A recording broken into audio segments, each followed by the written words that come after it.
Hi guys. Gawa tayo ng lumpia ha. Wala lang.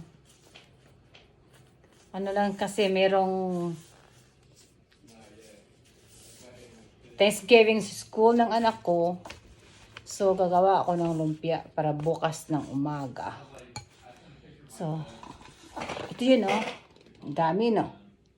Dami yan. Tapos gagawa na ako ng lumpia. Bahala na si Batman. Yeah, ganito yan. Kailangan mag-gloves ka kasi marumi.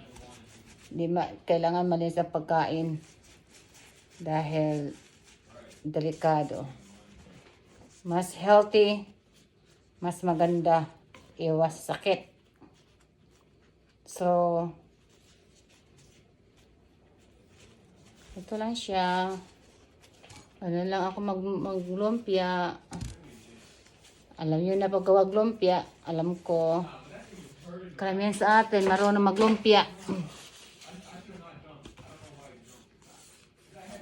Tiyaga lang talaga ang maglumpia, no?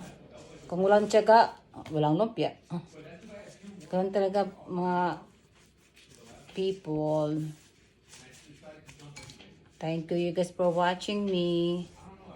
Salamat po sa papanonood. Tuloy lang tayo paggawa ng lumpia. Kaligayahan ng anak ko. Sana. I hope they like it. Simple lang. Lumpia daw to eh. Buwan. Bye. Thank you. Bye-bye.